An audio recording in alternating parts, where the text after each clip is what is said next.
특별히 이번 사순절을 통해서 우리가 찬송가로 은혜를 나누고 있는데 은혜가 되죠? 이제 4주 남았습니다. 스탬프 다 찍어서 하나님께 영광을 돌리고 또 여러분이 좋은 추억이 되고 경험이 되고, 저는 찬송가 세대라서 그런지 제가 어렸을 때 불렀던 찬송가가 늘 불려질 때마다 참 마음이 따뜻해지는 것들을 경험하게 됩니다. 그리고 그 순간순간 하나님께 주신 은혜들이 있어요.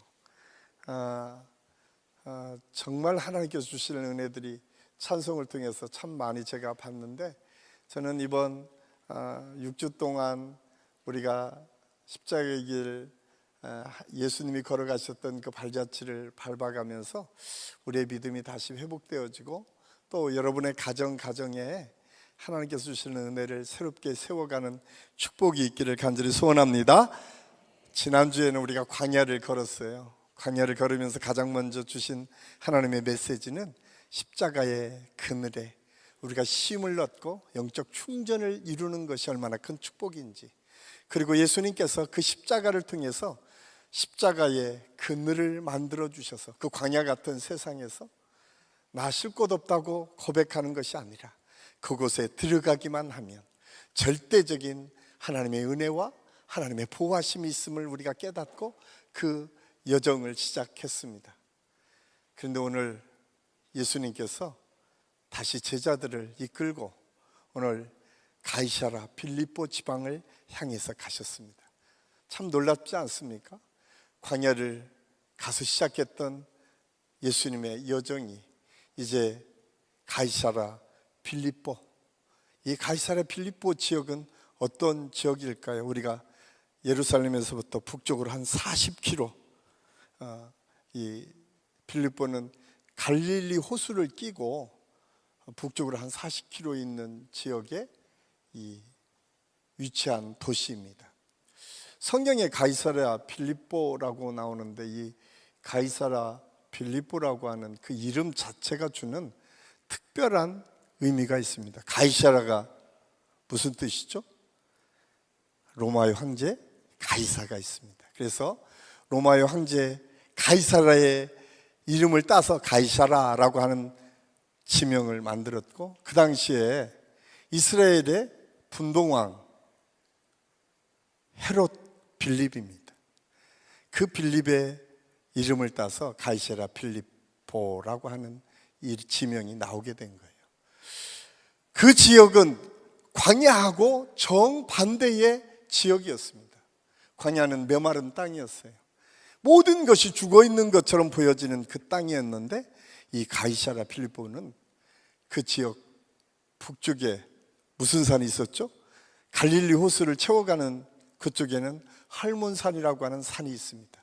그건 만년설이 위에 있어요. 그래서 학자들이 그 만년설 위에 노아가 지은 방주가 있었을 것이다 라고 하는 것처럼, 그 만년설에서 끊임없이 눈이 녹아서 내려서, 사실 우리가 잘 아는 것처럼 요단강가에 범람하는 때, 그때가 모맥을 보리를 거두는 시기에 그 만년설이 녹아서 그 메마른 땅처럼 보였던 그 땅이 넘칠 정도로 물이 풍부할 때가 있다라고 성경이 기록하고 있는 것처럼, 이 가이사랴 빌립보 지역은 그렇게 옥토, 물이 많은 지역, 적어도 이스라엘 땅에서는 가장 비옥하고 어떻게 보면 인생의 낙원처럼 보이는 지역이 이 가이사랴 빌립보 지역입니다. 그런데 예수님께서 지금 이 지역에 제자들을 이끌고 오신 것입니다. 또한 이 지역의 이름 뿐만 아니라 그 지역에는 특별한 우상들을 섬기는 모습이 있었어요. 우리가 잘 아는 것처럼 우리가 가이사랴 빌립보, 우리 이 찬송을 깃는다라고 하는 그 첫 페이지에 보면 이 빌립보 지역의 그 판신 큰 벽에, 그 저 벽 뒤에 이 판이라고 하는 신이 있어요. 그 신은 그 당시에 많은 사람들이 목축의 신이라고 이름 지른 그리스 신화에 나와서 이름 일컬어지는 그 판신의 이 벽면, 저것 보라 보죠. 벽화가 이렇게 평풍을 치고 있는 것처럼 보여졌던 곳이 이 가이사랴 필리포 지역이었습니다. 그러니까 판이라고 하는 의미는 여러분 우리가 영어 패닉이라고 하는 공황 상태를 의미할 때에 그 판신이라고 하는 그 의미를 따서 패닉 센터에 우리가 빠진다라고 이야기하는 것처럼 그 원래의 의미가 그 판신에서부터 유래하고 있는 것을 볼 수가 있습니다. 거기에는 어떤 것이 있었냐면 그 당시에 부여를 상징하고, 이게 목축신이니까요, 사막의 목축은 생명을 이루어주고 풍성함을 이끌어가는 신 아닙니까? 그런데 그 목축의 신이 화가 나면 사람을 괴롭히는 거예요. 그래서 목축이에 가장 어렵게 하는 게 뭐예요? 전염병입니다. 전염병이 있게 해서 그 모든 목축을 죽인다라고 할 때 그 전염병이 있으면 가장 먼저 하는 게 뭐냐면 염소를 잡거나 양을 잡아서 제물을 바치는 거죠. 심지어는 자기 자식을 죽여서 거기에 바치는 인신 제사가 있었던 때가 그 가이사랴 필리포 지역이었습니다. 그런 지역에 지금 예수님께서 지금 제자들을 이끌고 가셨습니다. 뿐만 아니라 그곳에는 우상을 늘 생각하는, 그래서 이 이름 자체에서 오직 로마 황제만이 신이고, 오직 우리가 보여지는 번영, 물질, 우리가 보여지는 축복이라고 생각하는 이 세상의 것들이 가장 중요하다고 생각하는 지역이 어디라고요? 가이사랴 필리포 지역이었다는 거예요. 그런데 놀랍게도 예수님께서 광야를 지나서 두 번째 방문한 곳이 가이사랴 필리포 지역입니다. 그런데 놀랍게도 그곳에서 예수님께서 오늘 말씀해 보니까 질문을 하세요. 어떤 질문이죠? 너희는 나를 누구라 하느냐. 참 놀라운 질문. 이 질문 자체가 함축하고 있는 의미가 참 많이 있습니다. 왜냐하면 그 필리포라고 하는 지역 자체가 풍요로웠고, 또 우상을 통해서, 그리고 그 당시 세상을 지배하고 있었던 권력이 우상이 되고 힘이 되고 그것이 전부인 것처럼 느껴지는 그 도시에 가셔서 예수님께서 말씀하세요. 너희는 나를 누구라 하느냐. 그래, 세상은 가이사랴, 그 당시에 로마 황제가 왕이고 힘이고 능력이라고 얘기하고, 그 당시에 풍족하게 이룰 수 있는 메마른 광야가 아니라 그 필리포 지역의 비옥한 땅, 거기에서 생산하는 목축업을 통해서 생산되는 풍요, 이것이 우리의 전부라고 얘기하는데 너희는 나를 누구라 하느냐. 그러니까 오늘 말씀을 통해서 더러는 세례 요한, 더러는 엘리야, 어떤 이는 예레미야냐, 선지자 중에 하나이다.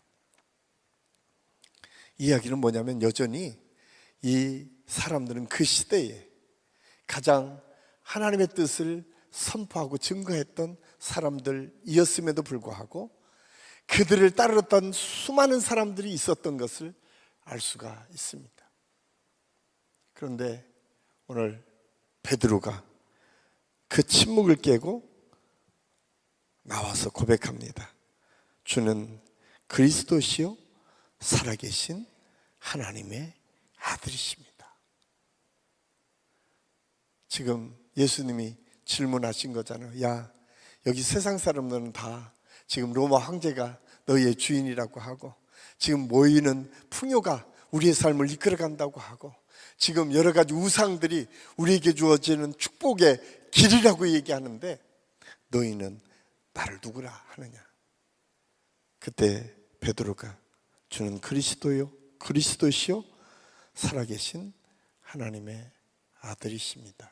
그런데 이 주는 주눈이라고 하는 큐리우스라고 하는 헬라어로 쓰여졌는데 이거는 굉장히 중요한 의미가 있습니다. 그 당시에 주를 사람에게, 다른 사람에게 주님 하면 그거는 불경죄에 속해 있었어요. 그거는 죽여도 됐었어요. 왜냐하면 주인은 누구밖에 없다고요? 로마 황제밖에 없었어요. 그 당시에 주님이다 라고 고백할 수 있었던 것은 로마 황제밖에 없었는데, 그 로마 황제가 아니라 주인이 그리스도신 예수님이십니다라고 하는 고백을 이 베드로가 지금 하고 있어요. 그때 예수님께서 오늘 우리가 읽은 17절, 18절에서 이렇게 말씀합니다. 우리 같이 한번 읽겠습니다. 예수께서 대답하여 이르시되 바요나 시므나 내가 복이 있도다. 이를 내게 알게 한 이는 혈육이 아니요 하늘에 계신 내 아버지시니라. 또 내가 너에게 이르노니 너는 베드로라. 내가 이 반석 위에 내 교회를 세우려니 음부의 권세가 이기지 못하리라. 예수님께서 말씀하시는 바요나 시므나 내가 복이 있다. 네가 이런 고백을 할 수 있는 것은 네 뜻이 아니고 네 생각이 아니라 네 지금 경험이 아니라 너를 지금까지 인도하시고 함께 하신 하나님께서 가르쳐 주셨다. 그런데 더 중요한 건 그 다음에 너를 베드로라라고 하는 거예요. 그 전에는 시몬이라고 하는 이름으로 있었던 베드로, 그는 베드로 반석이라고 하는 이름을 갖게 됩니다. 그리고 그 반석 위에 내가 이 교회를 세우겠다라고 예수님께서 약속해 주고 있습니다. 사실 지금 교회론의 가장 첫 번째 근거되는 말씀이 오늘 마태복음 16장 16절에서 17절, 18절 말씀이에요. 왜냐하면 주는 그리스도시요 살아계신 하나님의 아들이십니다 라고 하는 이 고백이 교회의 기초가 되어지고, 그 기초를 통해서 교회가 흥왕하고 지금까지, 아니 주님 오시는 그 순간까지 이 고백이 교회의 반석이 되기 때문에 그렇습니다. 그런데 이 약속의 말씀은 하나님의 놀라우신 능력을 통해서 2000년이 지난 오늘날까지 하나님의 역사로 이어져 오고 있음을 알 수가 있습니다. 그 시대를 풍미하고 그 시대를 이끌어가고 그게 전부라고 생각했던 가이사랴 빌립보 지역의 그 벽화는 지금 바람으로 다 없어졌어요. 우뚝 세워졌던 빌립보 지역의 수많은 신전들은 다 무너졌어요. 이제 터밖에 없어요.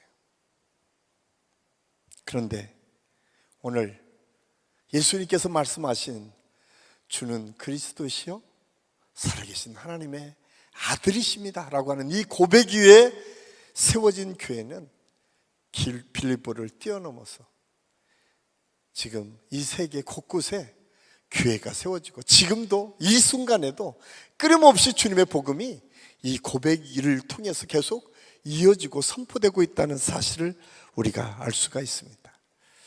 저는 우리 안심교회 모든 성도들이 우리 교회가 이 고백 위에 세워졌음을 꼭 기억하시고, 오늘 저와 여러분이 가장 중요한 주는 그리스도시요 살아계신 하나님의 아들이십니다라고 하는 이 고백 위에 여러분의 가정을 세우시고 우리 안식교회가 세워짐을 꼭 기억하시고, 우리의 믿음의 고백이 늘 하나님께 영광을 돌릴 수 있도록 그 고백을 늘 우리의 입술에, 우리의 마음에 새기고 고백을 늘 하나님께 올려드릴 수 있는 믿음의 역사가 있기를 예수님의 이름으로 간절히 축원합니다.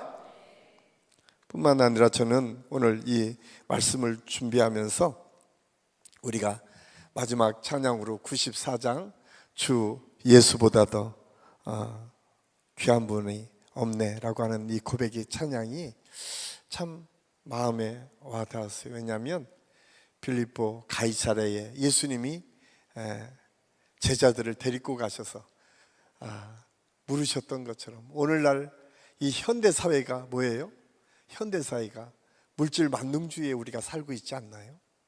모든 가치가 예전에는 좋은 직장 하면 그래도 오래된 직장, 뭔가 환경이 좋고 뭔가 이룰 수 있는 직장들이 좋은 직장으로 했는데, 요즘에 모든 좋은 직장의 기준은 월급을 많이 주느냐 주지 않느냐로 다 결정됩니다.